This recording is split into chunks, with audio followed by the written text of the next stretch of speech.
proteins? Proteins are biopolymers. I'm just drawing something up here on the slide.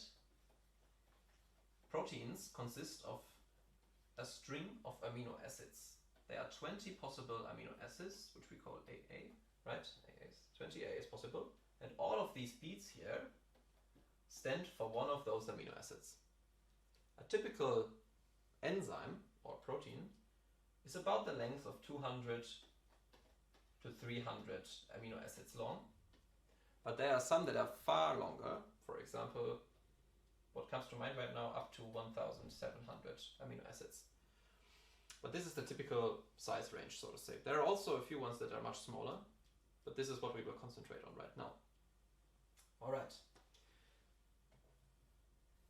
This right here, the sequence of different amino acids, is what we call the primary sequence or primary structure. It's basically just the translation of a simple DNA sequence. For example, if you have 3 DNA bases like ATG or CTG, all of these triplets stand for one specific amino acid.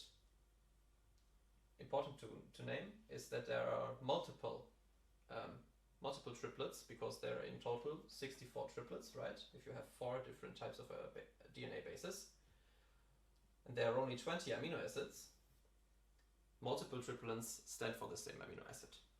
This is just the same transcription of the proteins of the DNA sequence. From the primary structure, the protein now begins to fold inside of the cell. So we get from the 2D, one-dimensional sequence to some sort of 3-dimensional structure inside of the cell. And the first step is called the secondary structure.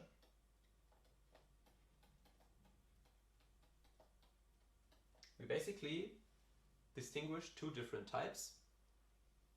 It's first of all the alpha helice or helix and the beta sheet.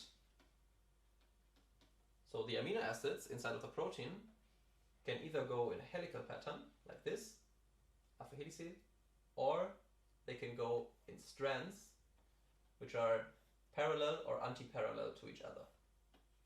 These are called beta sheets. And there's also a third category, let's say, which are, for example, loops and turns. This, for example, here would be a loop or a turn.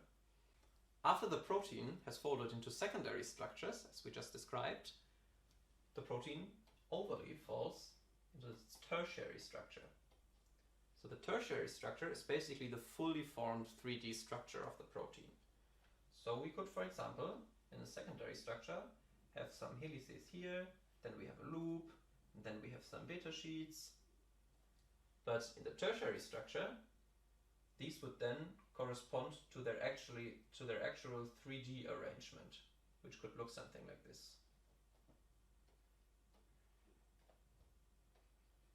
And so on. So the tertiary structure gives us the fully formed 3D construction of the protein.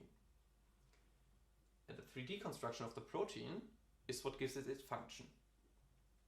Also, important to mention, there could be another step, which is called the quaternary structure.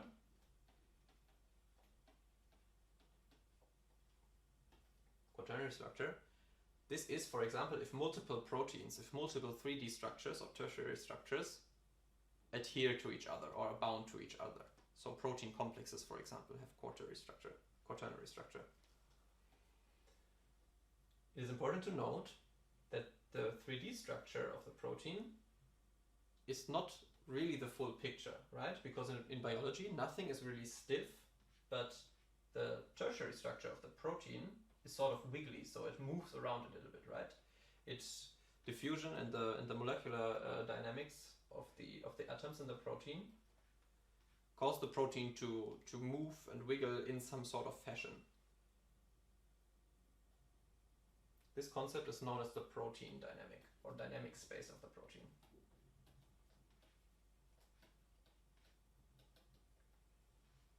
There are different classes of proteins. The most important one, which we have to remember, are proteins called enzymes. When is a protein called an enzyme? a protein is an enzyme if it acts as a biocatalyst. So if it takes some sort of substrate and acts as a catalyst for the reaction of the substrate to some sort of product.